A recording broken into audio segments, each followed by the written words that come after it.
Welcome to this explainer. Look, if you're here, you already know the world we live in isn't just shaped by accident, right?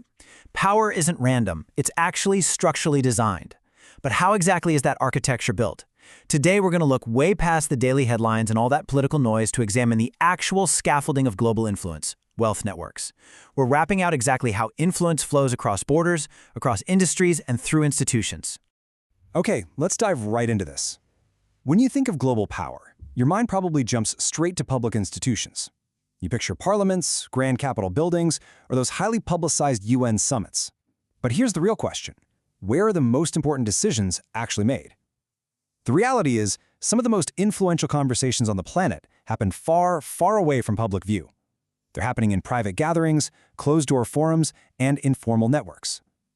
These are spaces that don't hold any official, documented power, yet they continually bring together the exact people who influence it. It's kind of like the difference between the bright stage where a play is performed and the dimly lit backroom where the script was actually written. So there's a really distinct contrast between the two systems operating in our world. On one side, we've got formal institutions. These are the visible, elected governments and regulatory bodies we hear about every single day.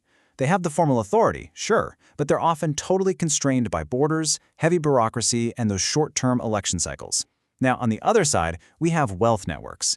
These networks are largely unelected, and unlike traditional governments, they are incredibly agile, they're borderless, and they are structurally focused on the long game. Instead of being organized around votes or public mandates, they are organized around one core principle: influence through capital alignment. Think of it this way. A government might be sweating over the next 4 years, but a wealth network, they're structuring investments for the next 40.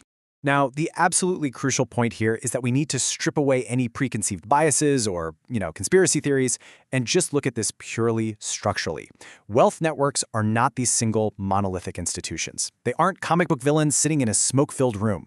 Actually, they're dynamic, relationship-based connections. They are built on capital access, shared interests, long-term investment strategies, and the lightning-fast exchange of high-level information.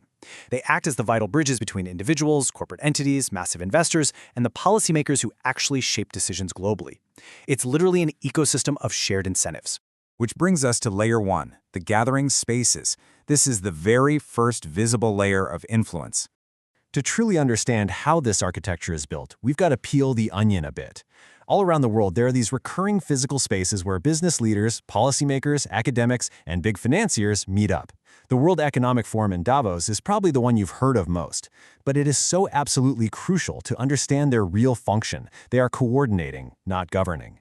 Gatherings like this are not governments, they don't draft or pass laws, they have zero sovereign authority. But what they do provide is a high-level coordination space. Just imagine a major tech CEO and a head of state casually grabbing coffee in a hallway, quietly agreeing on the broad global standards for artificial intelligence long before a single piece of legislation is ever drafted. That is coordination. They facilitate critical dialogue between the exact people who have the power to shape economies and policy environments.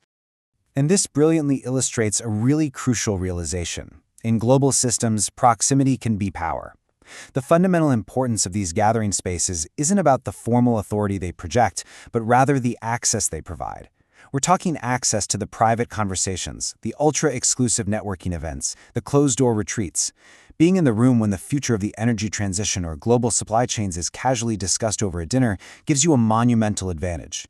These interactions heavily influence the decisions that'll be made publicly months or even years down the line. Access is the actual currency of influence here. Moving deeper, we hit layer 2, the capital engine.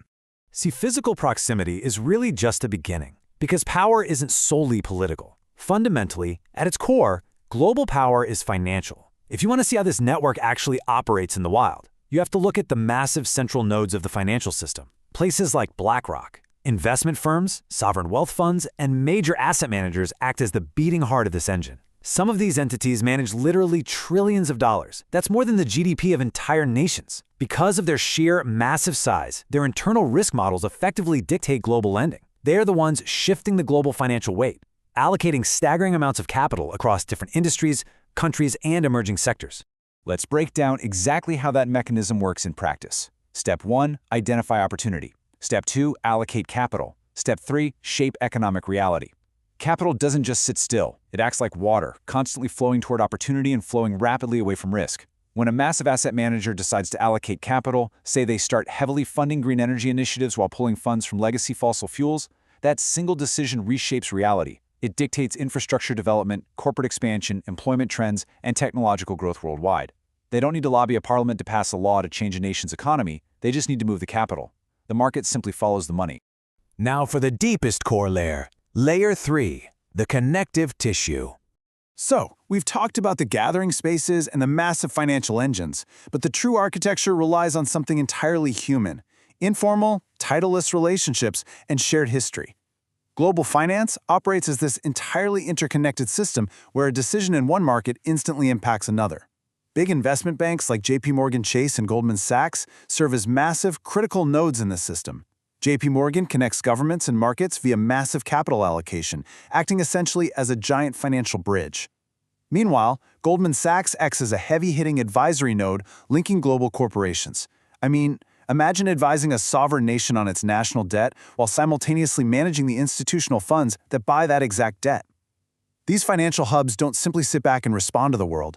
Their capital and advisory roles actively help structure it. So how exactly do the individuals within these nodes exert their power in everyday life? Well, they use investment decisions, powerful advisory roles, and strategic philanthropy to shape outcomes. But perhaps the absolute most vital mechanism is cross-sector leadership movement. We often just call this the revolving door.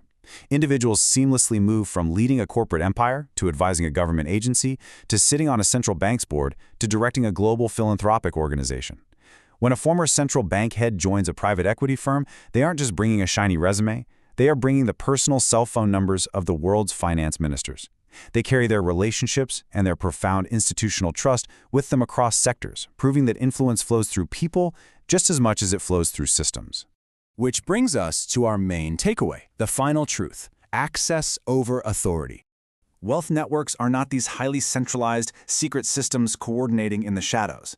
They are vast, open webs of interconnected relationships spanning the entire globe. They don't replace our governments, our corporations, or our global organizations. Rather, they connect them. And within those continuous connections, global influence is shaped, exchanged, and constantly reinforced. This whole shebang really boils down to a single core thesis. Influence does not always require authority. Sometimes it only requires access.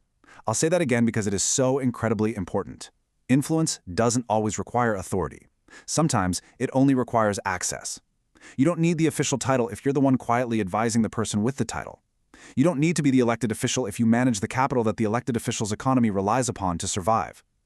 True power often lies in being the architect of the options that the politician eventually gets to choose from. So I want to leave you with a provocative final thought to carry with you as you look at the world moving forward. We see the visible structures of power every single day on the news. We see the wooden podiums, the signed treaties, and the grand diplomatic summits. But knowing what we now know about the underlying architecture of wealth networks, the gathering spaces, the massive capital engines, the connective tissue of the revolving door, we have to ask ourselves, do global institutions truly create global order, or do they just provide the public illusion of it, while the real order is structured quietly in the networks beneath? Keep that question in mind as you continue your own learning journey. Thanks so much for joining me for this explainer.